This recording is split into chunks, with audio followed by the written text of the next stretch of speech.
My name is Bas van Beek, and I can tell you briefly on how I started. I graduated in 1998, which is a very long time ago, and at the Willem de Koning Academy in Rotterdam. And I also did an internship in New York at the School of Visual Arts, which was lots of fun. And I did some internships, and then at these internships, it became very clear to me that I'm not going to work in an office ever in my life, because I'm going to have terrible fights with all these people, and you know, people will cry. So it was better not to do that. So I tried to figure out to start my own practice. What struck me when I got my design education is that you really don't learn how to design or how to come up with the aesthetic consequence of your concept, so to say. If I'm going too fast, just please interrupt me. Yeah? I can explain if you think, is he making sense? I'm trying to make sense. So in the process to understand more about how to design, I started to copy. And in order to copy, or to, you understand the underlying design principles. So I've been doing this for a long time. Oh, you want to join us also? There's a bench here. You don't want to join? You have something else to do tonight. Yeah, so this was 2 years ago. The director of the Abbe Museum in Eindhoven, I met him in Istanbul when I had a residency there, long story.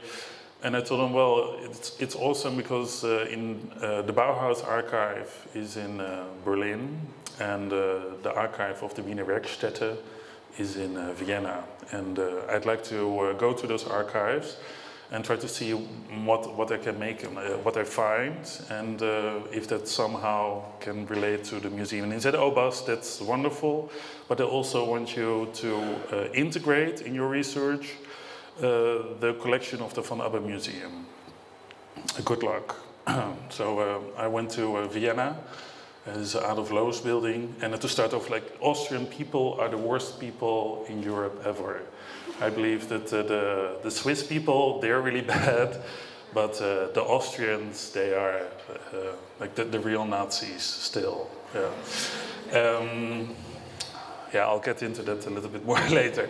So what you can see is this Adolf Loos building, and as some of you might know, is that he wrote this text on ornament und Verbrechen, ornament and crime. And basically he was fighting with the people from the Wiener Werkstätte because they were being too ornamental, in his opinion. And what happened with this building, what the Austrians did, of course, is that you have these wonderful marble slabs on the facade, and then you cover them. So you put another slab on it. Because that makes sense. That's how you treat a building or your monument. Yeah, so at the Museum for Angewandte Kunst, that's the museum in Vienna that holds the Wiener Werkstätte archive, I found these. And these are wallpaper designs by Dagbert Pegge in the early 20s. You might think, oh, did people think in gradients that time? Yes, they did. And this explains a lot about Austrians also. Eh? So this is a kindergarten. This is where it's not, is it a bunker? You know, what are we doing with our children? How will our children grow up? Oh, it's like, it explains a lot about the Austrians. Yeah. And I also found these photo shoots, because at the time of there was something very special going on in the 20s in Vienna. So there was at first industry, so there were craftsmen that were able to make all these wonderful things. Then there were also some very rich people who wanted to invest in it, so they chose to pay these craftsmen. And then even more importantly, there was also a scene of people around the haute Jewish bourgeoisie who bought it all. It's awesome. Also found puzzles, and yeah, so this is a puzzle that was never executed, so it simply was a design for a puzzle, but then the design for the puzzle is not the actual puzzle. And then my question is, well, this is where I find it pretty awesome. It's a fairy tale. I think this is, what could this be? I think this is Hansel and Gretel. How does it translate in Polish? Hans en Grietje, I know the Dutch. Hansel and Gretel. Yeah, so I start to copy, and then in the process of copying or in digitizing is that you go from the analog to the digital. And yeah, what you can see is that the square is not perfect. And then because the square is not perfect, you need to, that has a consequence for all the other lines in the puzzle also. So then in fact you need to totally redesign the entire puzzle so that it fits within the intention that this designer had a little bit less than 100 years ago. You're understanding me, right? I'm making sense, I hope. Yeah. So you say, where does the X need to be? Well, the X needs to be here. And then also there needs to be a pretty puzzle piece also. So it is some aesthetic. And I found also many patterns there, and many patterns that were never executed, that were never realized.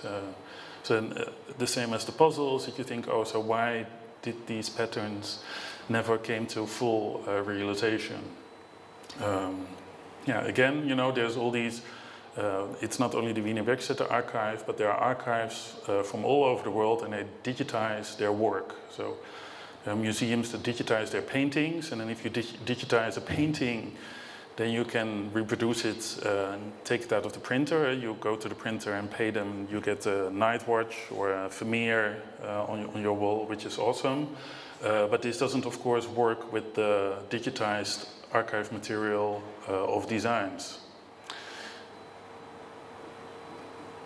Yes, we understand. It's wonderful.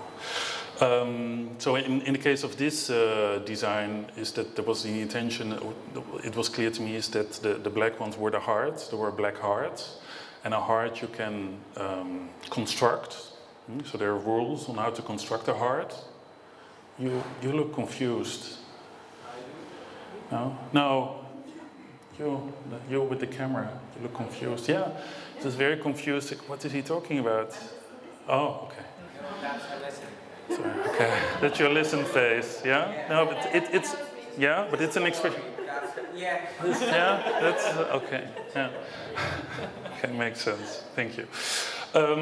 Yeah, so while constructing the heart, there was one, and then you have the heart, and it doesn't fit within 4 squares. So that was one rule. So you think, oh, so how does it overlap? When does it overlap? And then it's the leaves that you see, and the leaf is half a heart, but in an angle, which takes up just the space of these 4 squares, and so forth and so forth. So you need to figure this all out, and redesign the entire thing so that it makes sense, and find the grid, and apply the rule after you find the principle. Sorry, are there any documentations about it left in the archive together with the actual work? How is it working? Like, why is it made like this? Yeah, there are samples, and but with these there were not. It was just the drawing. No, there was some. We'll get there. Yeah. This also explains a lot. I was living in this residency program thing, and I paid not so much, and it was part of a communal building. And the lock was broken of this building. So this was a problem of all the people who lived in the building because they couldn't enter. They could get out, but they could not enter. And then in the Netherlands, at least, maybe this is just my culture, is that if the lock doesn't work, you call the locksmith and you fix the lock. But in Vienna, you make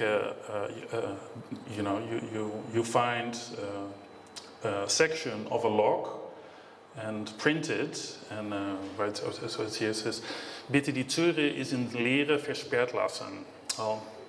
Valt die Türen in Schloss, so if the door locks, then kann von außen nicht mehr ausgesperrt werden, and then you cannot enter the door. Well, and so forth. It explains a lot also about Austrians.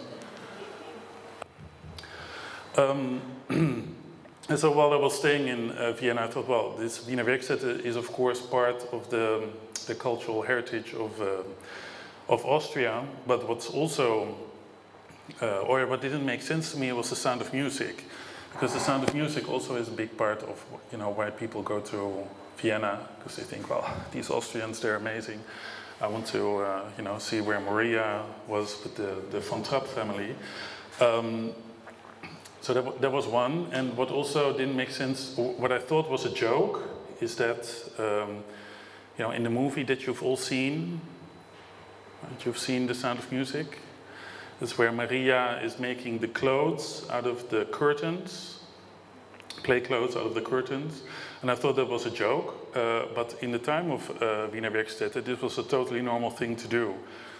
So you would live in your, there are these photos of women wearing dresses in a pattern, and the ceiling would be in the same pattern, the wall, the upholstery of the furniture, the light shade would all be the same patterns. You would sort of drown in your own pattern as a total environment.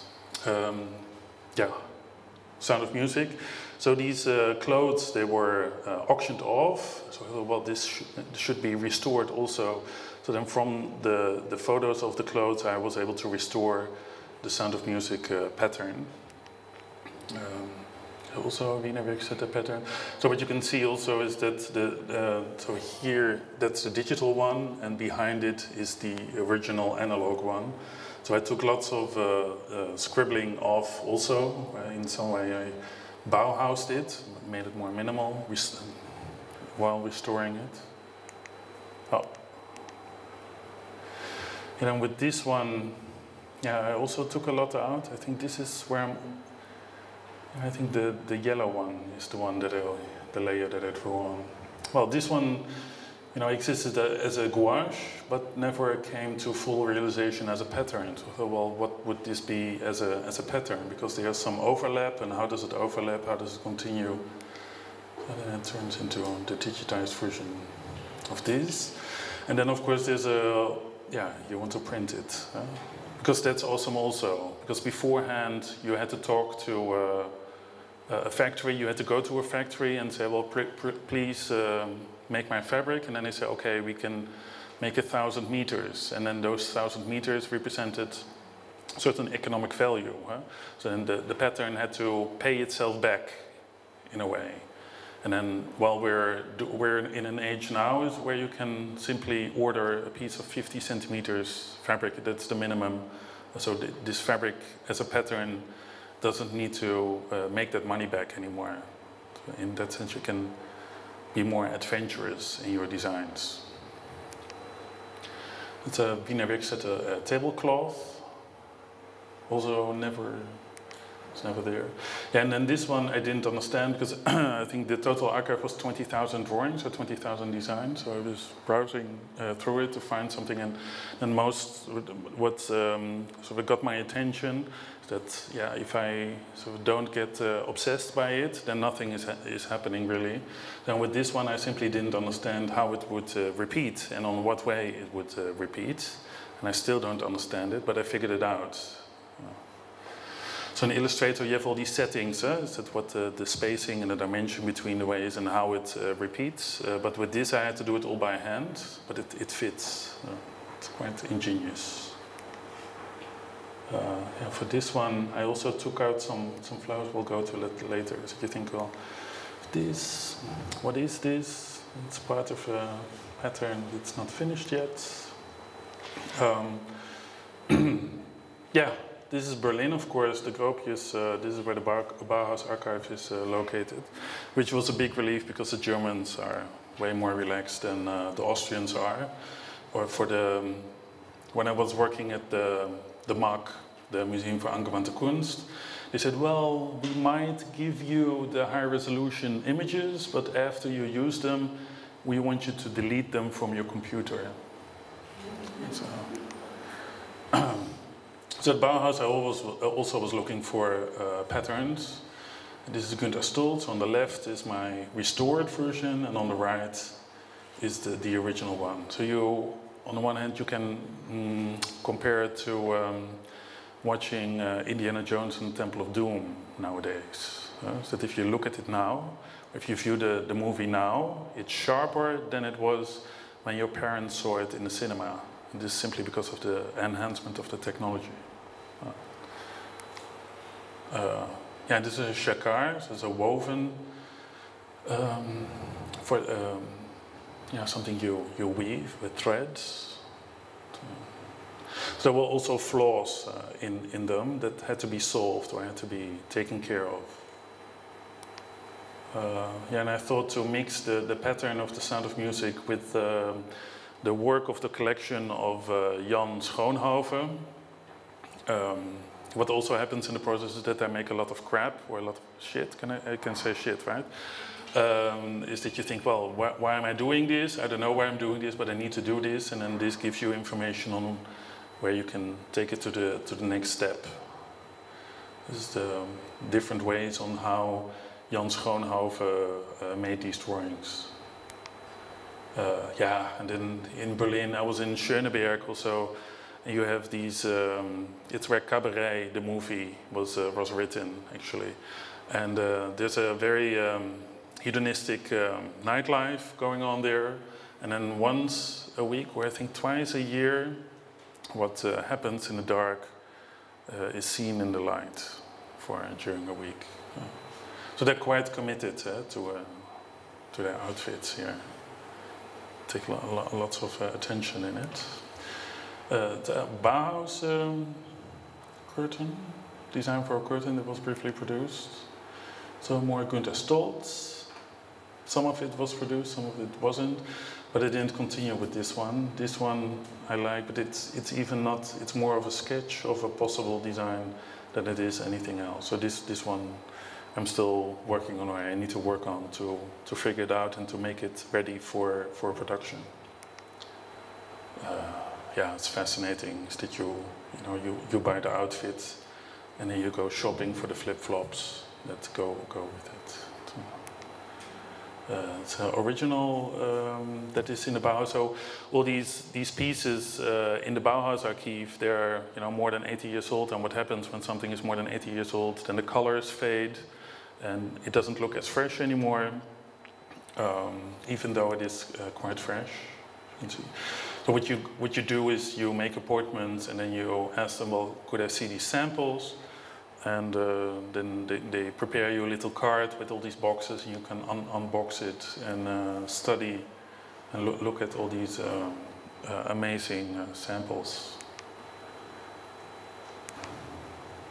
I also found a photo of this Lichttempel by Otto Lindig. Yeah, and this is 1920. Yeah, 1920. And the ceramic department of the Bauhaus was located outside of the Bauhaus itself, so it operated quite independently. But then even though Gropius wanted to spread his ideas and his Bauhaus ideology of the New World towards the ceramic department also, and of course the ceramic department didn't like that, but there were a couple of people, and one of them was Otto Lindig, who took it upon themselves to work with these Gropius principles. So as a result, we have a temple or a piece of architecture, Bauhaus architecture, that was not designed by an architect, but by a ceramicist. And what you can also see on the photo is that only the photo remained, so the original was lost. And then my question was, when I see this photo, is why didn't anyone after 86 years didn't think of making it. So for 86 years nobody thought, oh, this is a Bauhaus light temple, why not make it? Because it's part of the cultural heritage. Yeah, and also Berlin is quite infamous for Berghain. And in the dark room of Berghain I found this piece of furniture, and that sort of looked like something from Breuer. So what I did was took the dimension of this piece of furniture that is not a chair or not a bench, because it is a piece of furniture that is commissioned to have various sexual activities on, which makes it a new typology for a piece of furniture. And I took the aesthetics of the Breuer slatted chair, which is a very famous Bauhaus design, and put that on, mixed them with one another. As more Günther Stolz, what you can see on the top is all these notes on how the thread would move through this machine. Just more of a sketch than anything else. Yeah, it's more fulsome craziness. And I also did a workshop after that when I came back from Berlin with the students of it's the Academy of Architecture in Amsterdam. And what I asked them is to pick a design that's more than 80 years old, and then preferably a pattern, and then from there on start to digitize it. At the end we had a presentation that on this wall it's the blown up digitized version of the original, which is not the actual design itself. And then on the other side there's more patterns even, and some objects also. And then on this wall were all the restored patterns, you know, as they are truly digitized. They were taking the next step. So instead of being a representation of something that was, or a design drawing, or a reproduction of a sample of a design, these are truly digitally made, you know, like the Blu-ray version of Indiana Jones. I also went to the Textile Museum in Tilburg, where you can weave. I'm trying to figure out where to get the gradient in. And as you can see, this is the Günther Stolz car, the one you saw the tiny drawing of.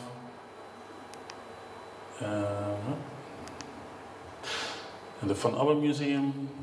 And so when I came back, I gave a presentation on what I found and what I restored, and it was pretty laid back or almost banal. So I thought, oh, we could do a piece of wallpaper with that and put that in there, and we can have the big carpet of this design that you saw that was quite faded as a tapestry on the wall. So restored it and doubled it. And now it's a carpet in the entrance part of the museum. And this carpet was printed. Sorry, did you have to guess the colors, or did you have something to refer to, like old photos? What was it? Yeah, I took it from because there was a drawing of the original design also as a postcard. Yeah. So then you see the drawing, and then of course with the computer you can pick the color. Yeah. And then there's also something like, oh, so that photo is 85 years old, so it might be a little bit more bright than it is on this drawing. And then from there on,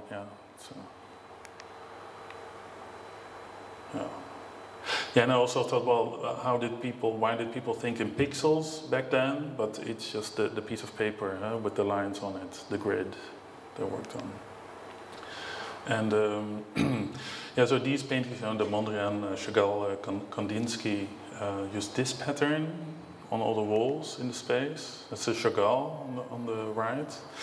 And these paintings, they were previously, or the space was just white. So what happened, at the time of the Wiener Werkstätte, where, when there was this Anschluss and Hitler came, and so the Nazis of Austria, they were, in the eyes of the Germans, more extreme into repossessing the works of art of the Jewish haute bourgeoisie. And those paintings, they hang with these people that were being put on a train and going to these concentration camps, but those walls that those paintings were hanging on, they were not white. So those white walls in the museum, they sort of neutralize the original historical context in which these paintings existed. So the idea, along with the director of the museum, he said, well, it would be awesome to recreate the so-called original context of the white cube. So get rid of the white cube and recreate on how this would have looked like in the time that this painting was painted before the invention of the white wall. I'm making sense, I hope. Oh, yours, yes, yeah. You understand it, yeah. And then, of course, there were many visitors who were getting quite angry about this. Like, how can you do this? You are destroying my Kandinsky, my childhood memories. So there are people who give tours and explain, these paintings were painted before the white wall existed, and what we're doing now is restoring the original context of the painting, because why would you neutralize it? This is what the white wall does. yeah, so this is in the middle is a Frank Stella and an apple on the left. And there was a pattern of Morier, so if we look closer here, see? No. There was a work in the art of the Van Abbe Museum, and then on these lines I added the pattern of the Sound of Music just a little bit darker, so if it starts to resonate slowly but surely. Yeah, this is the puzzle below. Yeah. So now, you know, that you think, oh, okay, why was that puzzle not made? Well, it's probably not made because it had to be cut all by hand, and now we have this laser cutter, which is awesome. But then what that laser cutter does also is that it cuts very precise, but it also burns the edge. So you need to sand off the edge and yeah, trim it and sand it down, and water coat it and lacquer it, and so much fun.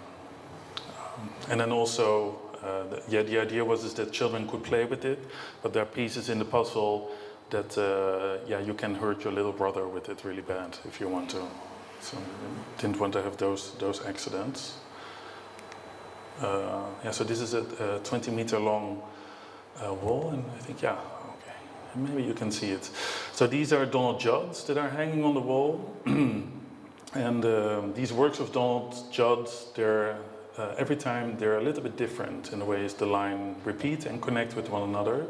And then the flowers you see are miniature versions of those paintings. Yeah, and I also thought, well, let's have clothes. You know, again with the Bauhaus. There's the Bauhaus temple even that I was able to print or restore from the photograph. What I did also is used, or you know, not only printed the fabric, and I duplicated part of my own wardrobe, but I wanted to have also some historical coats, some historical piece in it. And these coats on the left and on the right. So you've seen the sketch of this one, or the drawing of that one. These are coats by Paul Poiret, and he was the one who liberated the woman from the corset, but then restrained her by her ankles. So he also invented this little band that you had to fit between your knees. You could only take little steps to walk, because you don't want to rip out of your coat with the silhouette, because it's all about the silhouettes. The Berghain, yeah, what is it? Berghain Breuer bench.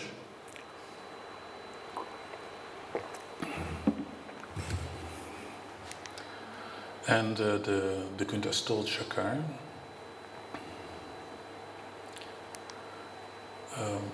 Yeah, and then for this I also thought, well, this is nice that it can be seen in the museum, but it would also be nice that people can buy it. So there was this Rotterdam label that's totally into embroidery, and I sent an email to this shoe label, and I sent them my patterns. We said, well, that's within 1 minute I got an answer back saying, well, this is awesome. And within 5 minutes I was on the phone with the owner, and he said, okay, let's do this. And then 3 months later, he had these shoes made. It's also awesome.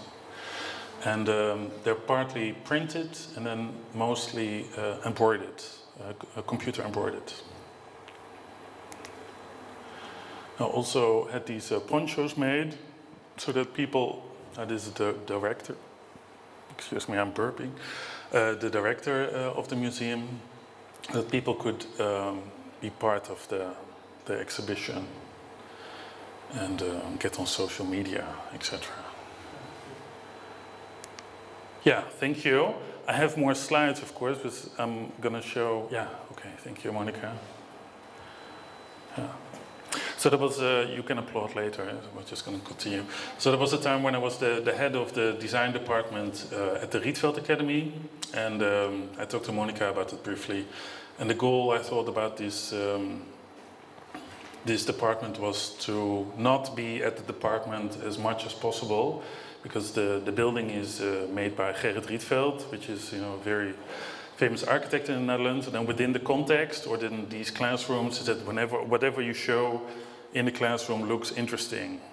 But that's solely because of the context of the building that it looks interesting.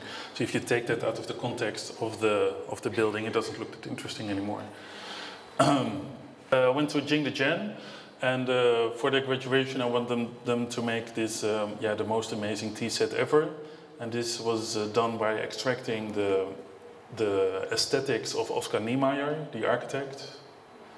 And what's awesome about Jingdezhen is that there are so many craftsmen there that you can basically outsource your life. They work really hard. They need to take cat naps also. You can have the models made and the molds made for very little money. This is from the aesthetics of a gun. This is what is this? You wanted to. I think his start was the beetle. More process. So right there, you have your table, and you have the apple woman who is moving your work between spaces. This is from American barns also. It's the coffee pot, the teapot, the sugar pot, the milk jug, the espresso cups, and the regular cups.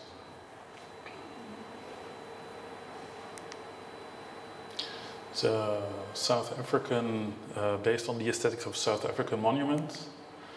And she had her face sculpted in the original sculpture. So again, extracting existing aesthetics from a building and then turning that into a tea set. So we just stop the slideshow because it's moving? It's too fast. I cannot stop it. Or I cannot, no, oh, yeah, here, so. Yeah, you're getting annoyed by it, right? It's your OCD. It's,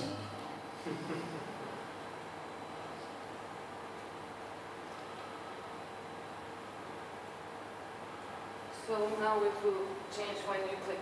Okay. Well, that's awesome. Is there more? Yeah, so you basically have a table there. You need to, of course, you need to go there. And then to go there is as much as the price of having a mold made in the Netherlands yourself. So the price of a plane ticket to China is the same as having a professional mold made in the Netherlands. So why have one professional mold made in the Netherlands? Well, for the same money you can have a ticket to China where you can have 10 molds made for 100 euros. Yeah, and this was this other student that was a futuristic aesthetic, really didn't turn out the way he wanted to. A bisque firing. And also because I was there, did the original Beauty and the Beast tea set, because that was a tea set also that never existed. It existed in the animation, as there was also a tea set in Alice in Wonderland and Sword in the Stone, but they were alive. So I thought, well, why are these tea sets that are alive? Why doesn't the dead version exist, or the original without the pretty face and the animation? Yeah, okay, there we go. And there are questions, right? Well, thank you first for listening. I hope you,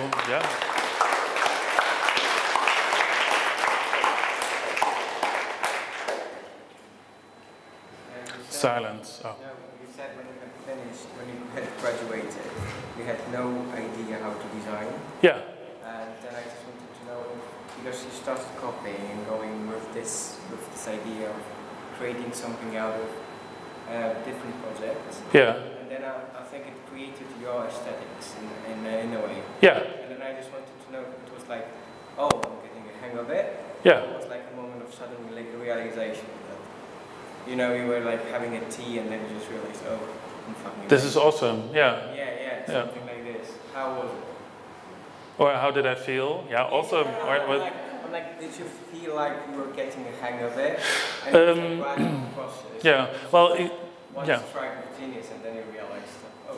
No, it wasn't necessarily a strike of genius that I sit behind my computer and think I'm just so awesome. It's that I'm behind my computer and I look at what I found and I think, well, this is just awesome. I don't understand it, and from there on I try to understand it, And then in the process of copying, I understand it.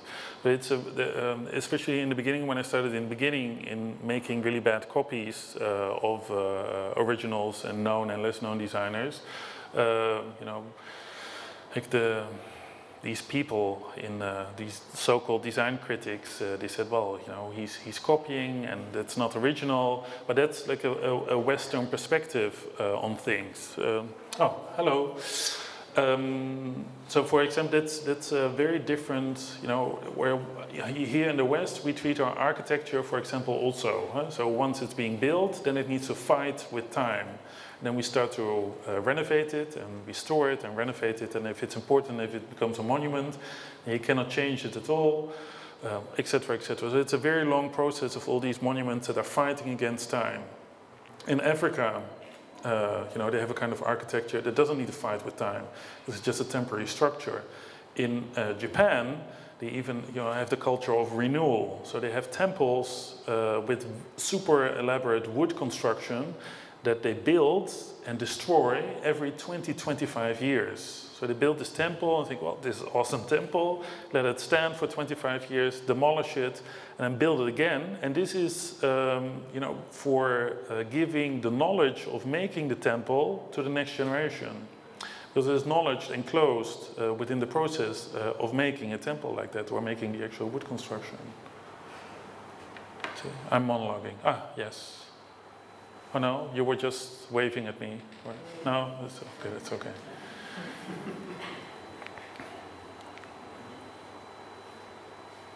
I'll just have a sip of my tea.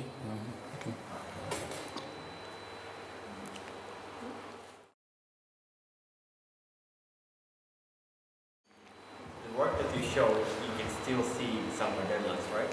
Sorry? The work that you showed us, you can still see somewhere in the Yes, it's extended till... It was on during Design Week also. Never go to Design Week, it's a waste of money and time. But this one, it's extended till the end of April. And then also the museum, they bought the patterns and the bench and the carpet. Yeah. So then for the patterns, that's something because, yeah, what are we buying as a museum? Are we buying the design? Are we buying the paper? Are we buying the rights? So the idea is now is that they buy the rights to the design. So I give them the design. And then whenever a museum wants to display it, they can have a wall made with the pattern. Yeah. Can you still make it if you really like to, for yourself? Or? For my own home? Or yeah, I mean, but basically as a... Ah, yes, no, it's not exclusive. Yeah, yeah, yeah. yeah.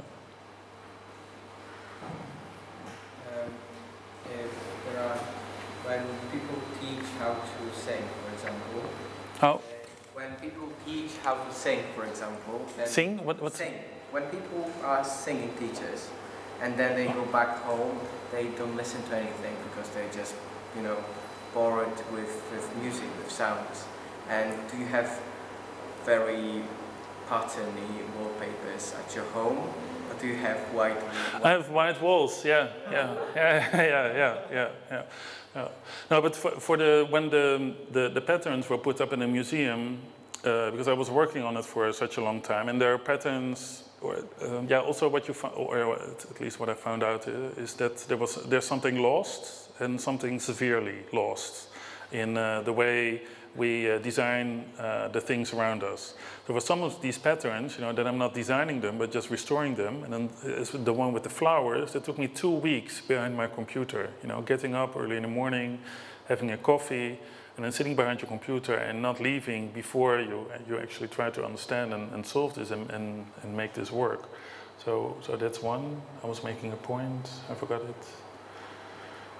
Oh yeah, I have white walls at home. That was it. Yeah, I missed it. Why was I talking about this pattern? We're talking about the last thing, it's a very last thing. Ah, yeah. Yeah, so I had the experience that I had of the actual pattern was just my screen for a very long time, for a year. So I could imagine what it would look like on those walls, then with those paintings on it. But then seeing it for the first time in real, then I thought, well, this is pretty intense. So that was the first effect that I thought, well, this is nice. And then the second one was, why do you want to go back to the white wall, really? Or why do you want to paint it white again? Because, yeah, why would you, really? It doesn't make any sense. So that they came to a realization with that also at the museum, and thinking, well, we're not going to take away the wallpaper after 6 weeks. We need to show it longer. Oh. But like in process, when you've been copying it, you know, you kind of, when you repeat this action, when you really go deep into it, you probably can feel something special about it. You probably can feel something about the author, like the one who made it originally. Yeah, right? yeah, it's like teamwork. Yeah, exactly. And like, was it something new you discovered about Bauhaus approach while making it? Was it something like struck your head? You're like, wow, that's why I like it. Yeah, there's something universal. Deep down, there's something very universal about it. Is that the Bauhaus and the Wiener Werkstätte, they weren't that different from one another. So they both treated the line and the composition in a very architectural manner. You know, as it, you saw it at the Wiener Werkstätte, they were drawing their patterns on a grid. You know, and well, you start from that. So it was all about, yeah, the composition and the beautiful line, color, also nice. I was taking this somewhere. Yeah, what you found out, like some. Yes. So yeah, previously I did also, you know, Sotsas, for example, is. He designs in a very similar way. So I copied some of his vases, his yantra vases also, and then drew them 3D. And you think, oh shit, this fits in a grid also. So there's the exception and the rule, and the exception to the rule, etc., etc. Thank you for coming. Yes. No, it's okay. Yeah. Yeah, which is very similar to many of these designers. Yeah, that they have some kind of origin or some basic rule on how to approach it. So that the end result is a very different aesthetic every time, but at the core, deep down, it's pretty much the same. Yeah. Yeah. Yeah, and while you do it more and more, you get a better understanding of it also. Yeah. So it's that, and then in general, you know, if you go to Design Week, for example, or a furniture fair, if you even go up to the high-end segment of it all, then you could almost think is that it was done by one designer, which is kind of scary, because there are 5 designers that did this. But why are these 5 designers designing as if they are one designer? And what does that say about the world we are living in? So, you said something very interesting, because you said it's easier and cheaper to send a project or prototype to China. And now, to go to China yourself physically, than to have a mold made in the Netherlands. Yeah. Especially this is for me important because I am also mold maker, let's say. So you think this is future of designer to design stuff and product stuff? Yeah. What's awesome in this time that we're living in is that lots of the production is going on demand. So for the fabric, for example, and there are all these workplaces also, and tickets are getting cheaper. So instead of, you know, the classical way would be, okay, I'm gonna collaborate with the factory, and then you say, oh, you know, I'm a really good designer, and maybe we need to have a coffee together, and let's go out for lunch, and let me show you my design. Maybe you're interested.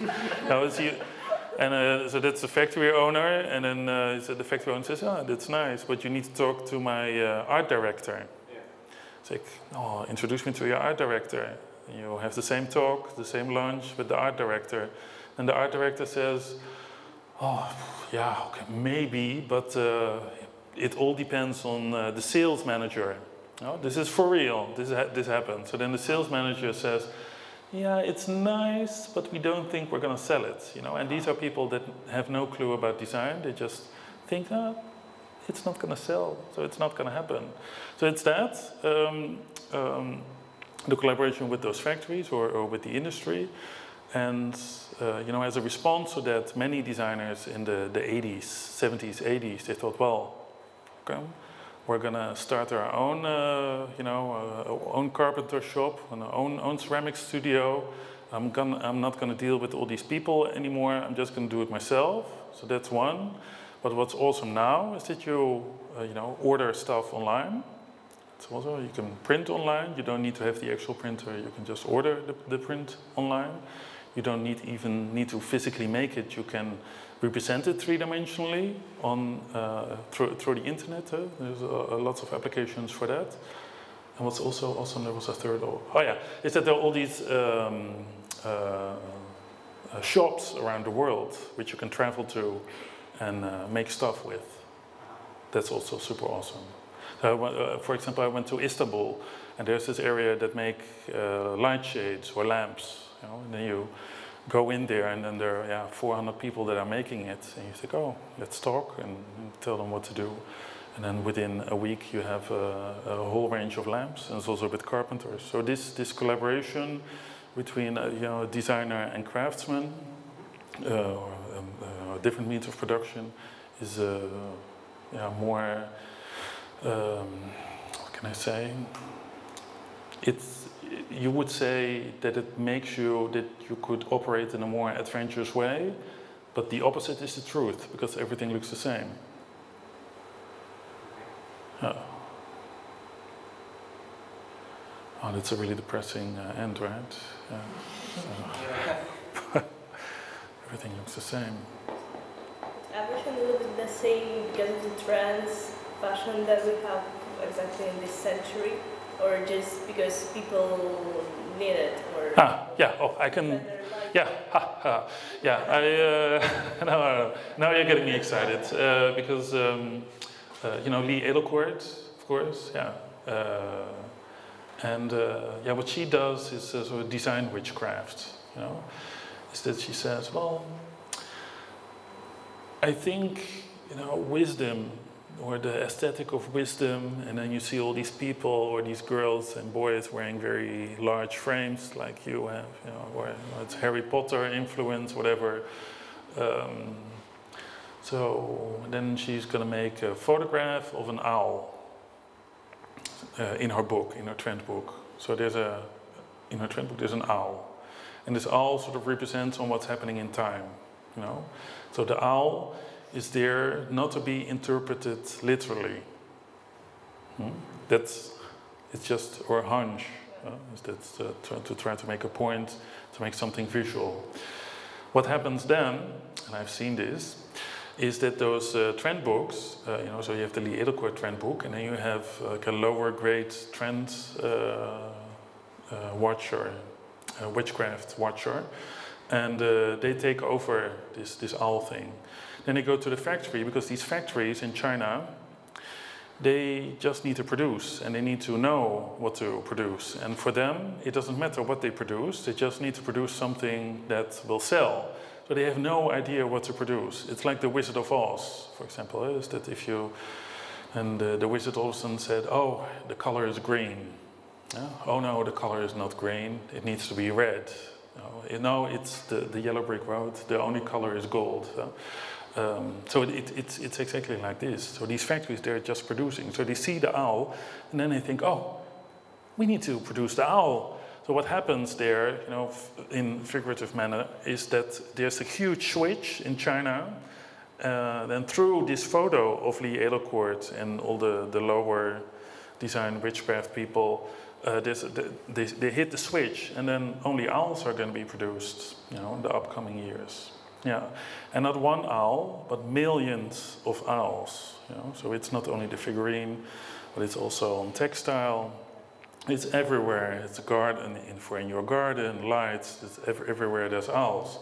So in a sense, they're creating. You know, it's not. It doesn't have anything to do with demand. They're just creating supply. And by creating supply, then people think, oh, it needs to be an owl. I need to buy an owl. And from the owl, we went to the pineapple. I think, right? The pineapple was also a trend, so everybody was making pineapples. Yeah. And now everything is triangles. Yeah, because triangles are very important. Yeah. Yeah. And this design week, there were, no, I'm not kidding, there were designers making hexagons. Yeah. Yeah. Yeah, you better watch out. Yeah. So there's a banality in that. So then, yeah, you're here as a designer, you're studying design, and then the question you need to ask yourself: am I gonna make triangles, or am I gonna do something totally different? Or do I need to be on trend? You know, because who's gonna care in 100 years from now if you're on trend? That's also what I learned from the Bauhaus. You know, some of these designs, they are more contemporary, more modern than the designs that are being produced now, which is super fascinating. Yeah? So just imagine that you design something, then 100 years from now, is more contemporary than the modern. So Apple cannot do that. You know, they can be modern for a year, and then they're old. Oh. Yeah, good luck. Yeah. Yeah. So no more triangles, no more owls. Yeah, yeah. So you see it also in technology, is that there was this plugin for 3D virtual models to be triangulated, and you can make them in Pepakura. You know, you can make a build plate out of it, and then all of a sudden everything got that aesthetic also. Everything.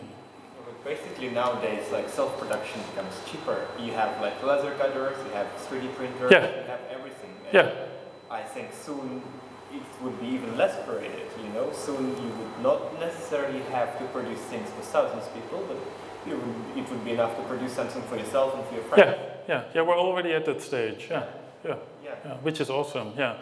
So then why wouldn't you take a more adventurous stance towards it? Or why would you think, oh, I think my client wants triangles, and I'm gonna, no, better, I'm gonna put triangles, I'm gonna paint triangles on the owl.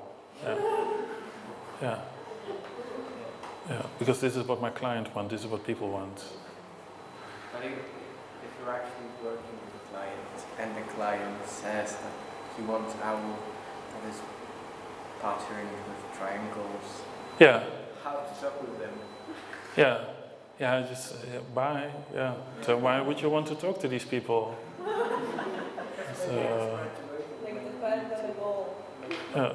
Now I've been to a factory in China to do some consultancy, and they made polyresin figurines. You know, as you can see in Disneyland, for example, you buy Mickey or this, and it's super elaborate. But they had the craftsmen that were able to make those statues and those figurines all by hand, which is awesome, because you cannot, you know, if you could 3D model that, you know, who can do that? You know, not hardly. So it was all analog within the production. Then I sort of wanted to figure out who the designer was.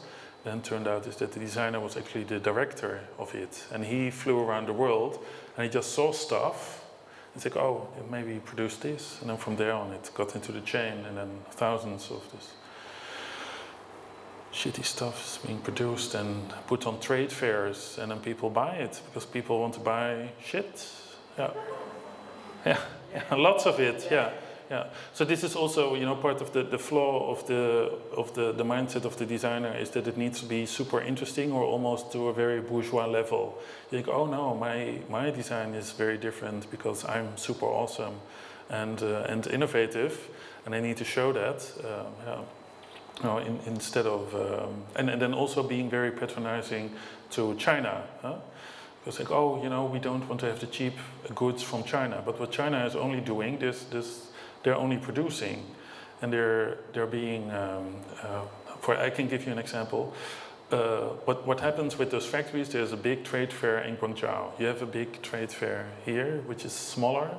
So you need to imagine a trade fair that's like 100,000 square meters. That's huge, and there are all these little stalls of people that are exhibiting their stuff, or their little figurines and their owls and their triangles, etc. Yeah. And there are buyers coming through that need to buy stuff for these stores, because these stores need to sell stuff in order to exist. Yeah, you're still following me, right? So these CEOs or these buyers from these big companies, they go to China to those fairs, and then they say, "Oh, that's a nice little owl," or let's say a juicer. That's a nice little glass juicer. And then he says, "Oh, how much is this? How much is this?" And he says, then the Chinese guy behind the desk says, "Well, you know, that if you order 10,000, you know, I can sell you this for $4. And then he says, "Well, that's really too expensive for me, because then it's going to be 15 euros in the shop." Huh? So then he proposes, and he says to this guy, he said, "Okay, I want 100,000, and I want you to produce it for $2. And then this Chinese guy is saying, "Well, sorry, I really cannot produce this. I need to talk to my boss, because you know we cannot make any money. This is the lowest amount I just gave to you. I could give you a little discount, but you're going way beyond the discount that I'm giving you." So then this guy from the CEO, he says, "Okay, you know what? You call with your boss. I'll be back tomorrow." And then he calls with his boss, this Chinese guy behind the desk, and he offers it, and he says, "Yeah, we're not making any money, but we need this order because the factory needs to keep on running." That's how it works. Yeah, it's very, very banal. So, you know, we can think, "Oh, that's happening there, but we are causing it." That's really not. That's also a depressive end, right? To it all. Yeah, yeah. And it's not a happy ending. So this lecture.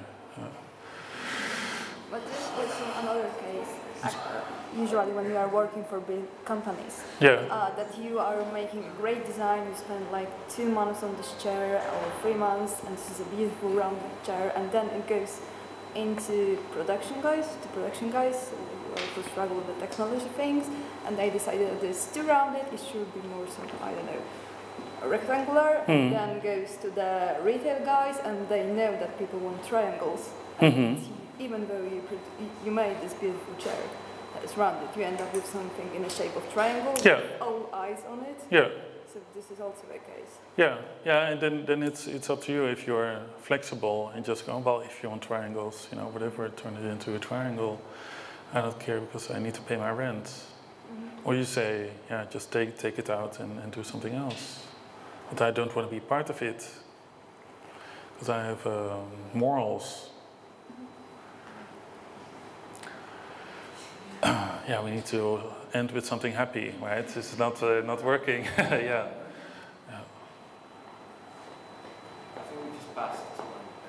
What's that? I think we just passed the point that we can go back. Start with something happy, or go back to something happy. No, but what is a very happy end is that we're all here, and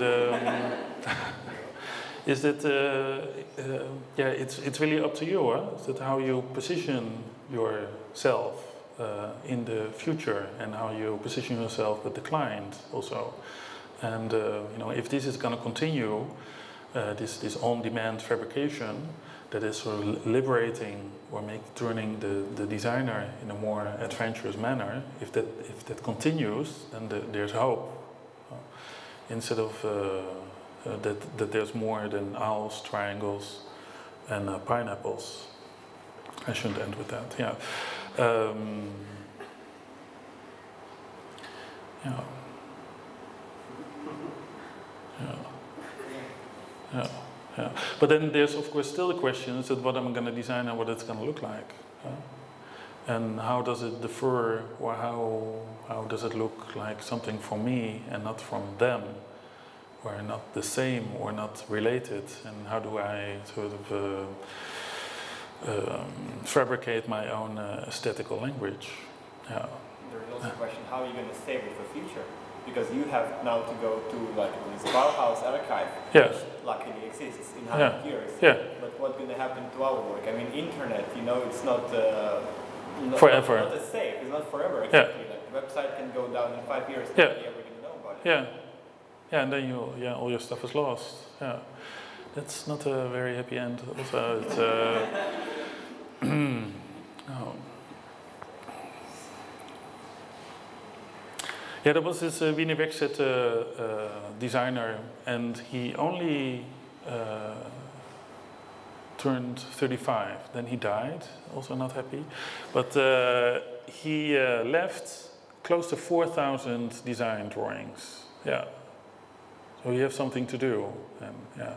And then those drawings, they are in the archive. And you can even browse, not only physically, but also you can browse through them in the digital archive, the digitized archive. So that's awesome that it's there, that it's preserved for the next generation. Huh? And it also depends is that what we are doing with it and what museums are doing with it. So, yeah, what I would say is that instead of being all Western and trying to protect history, or the director of the Van Abbe, he says, well, you can sort of compare it with Picasso. He said Picasso was inspired by African art. And then what the West does, or the Western way of thinking, he said, okay, so he made all those paintings, and now it stops because it's in a museum and we cannot work with it anymore. So then the wheel of progress stops and needs to reinvent itself again. Instead of saying, okay, think more Japanese or Chinese, even thinking, oh, we could learn from this, or there's knowledge enclosed in all these archives, and if I'm studying that, then it sort of gives me a hunch or an understanding and teaches me to become a more adventurous, better designer. That was a happy end, right? Yeah, okay. Yeah. Yeah. So what's going to happen now?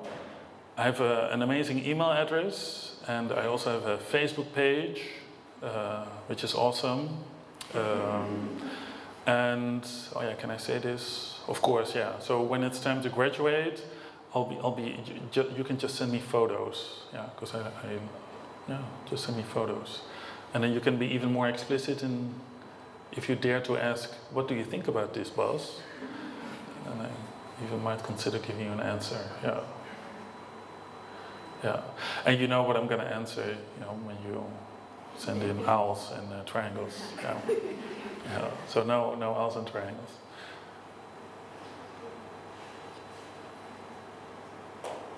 We're done. Okay, thank you.